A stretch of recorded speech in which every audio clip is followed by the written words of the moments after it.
আসসালামু আলাইকুম। বিদেশ থেকে শ্রমিক এসেছে কুমিল্লার চান্দিনা কাজ করার জন্য এবং ধান কাটার জন্য। এই শ্রমিকের হাতে খুন হলো গৃহস্থী। এই বিশেষ করে ধান কাটার সময় হলে রংপুর, শেরপুর, নেত্রকোনা, ময়মনসিংহ এদিক থেকে কিন্তু আমাদের চট্টগ্রাম, কুমিল্লা বিভাগ এদিকে ওই সাইডের লোকগুলি আসে। তো গৃহস্থী যখন তাদের 5 জনকে ধান কাটার জন্য, আমাদের আঞ্চলিক ভাষা হলো কামলা, হয়তো কামলা ভাষাটা খারাপ দেখা যায়, শ্রমিক হিসাবে তাদেরকে নিয়ে আসার পরে 3 দিন এই গৃহস্থীর বাড়িতে ধান কাটাকাটি হচ্ছে, অথবা রাত্রে গিয়ে বাইরে থাকার থেকে গৃহস্থীর জায়গা দিচ্ছে, অথবা আমার বাড়িতে কাজ করছে 3 দিন কাজ করছে, আরো 2 দিন লাগবে, তাদেরকে বাইরে গিয়ে থাকতে হয়, হয়তো স্কুলের বারিন্দায়, মসজিদের বারিন্দায় এই শ্রমিকগুলো থাকতে হয়।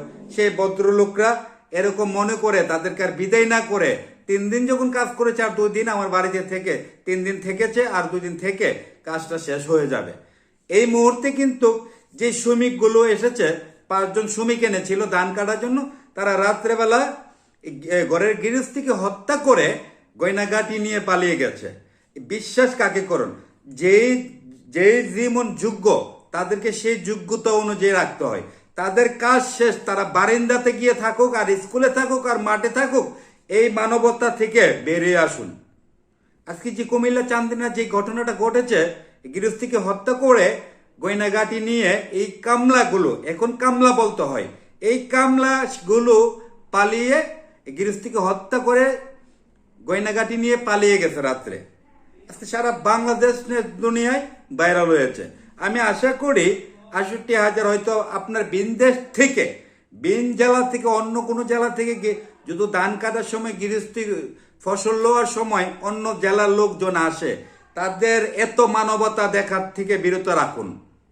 বিরত থাকার জন্য কেন? আজকে গৃহস্থীরা হয়তো দৈনিক কাজ করবে, তার সন্ধ্যা হলে টাকা দিয়ে খাওয়া দাওয়া করে বিদায় করে দেন। আজকে সেই বিদায় না করার কারণে গৃহস্থীকে হুন করে গয়নাগাটি নিয়ে সবকিছু নিয়ে পালিয়ে গেছে। কুমিল্লা চান্দিনা আজকে হৃদয়বরক একটি ঘটনা ঘটেছে। এই ঘটনা সারা বাংলাদেশ তোলপাল।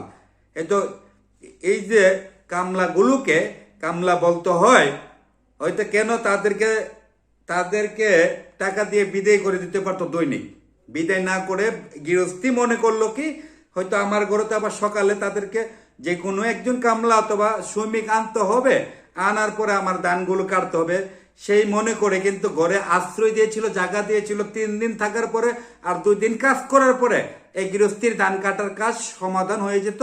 3 দিনের মাথায় গৃহস্থীকে তত্ত্ব তালাশি করে দেখা যায়, খোঁজ খবর নিয়ে এই গৃহস্থীকে হত্যা করে রাত্রেবেলা গয়নাগাটি নিয়ে পালিয়ে গেছে। আমি গৃহস্থী ভাইদেরকে বলছি, যারা ভিন দেশের থেকে আসে, তারা যেরকম যোগ্য তাদেরকে সেই যোগ্য অনুযায়ী তাদেরকে রাখুন। এত মায়া মমতা না দেখিয়ে আজকে বাড়িতে আশ্রয় দেওয়ার কারণে গৃহস্থীকে হত্যা করে গৃহস্থীর মাল সামানা নিয়ে এবং গয়নাগাটি নিয়ে পালিয়ে গেছে। কোথায় যাবেন? আজকে তাদের কোথায় থেকে ধরবে? হয়তো মোবাইল নিয়ে গেছে, গয়নাগাটি নিয়ে গেছে, এই গৃহস্থী মহিলাকে হত্যা করে রাত্রে পালিয়ে গেছে। তো শুনতে পেলাম এটা মনে হয় রংপুরের যে কামলাগুলো আছিল, রংপুরের না শেরপুরের জন্য।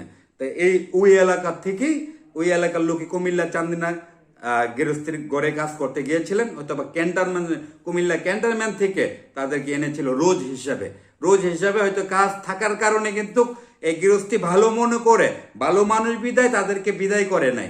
হয়তো তারা গিয়ে রাত্রেবেলা স্কুলে, বারিন্দা, মসজিদে ঝড় তুফানের দিন কোথায় থাকবে? আমার বাড়িতে থেকে হয়তো আর 2 দিন কাজ করলে আমার কাজগুলো শেষ হয়ে যাবে। 3 দিনের মাথায় কিন্তু এই ঘটনাটা ঘটেছে।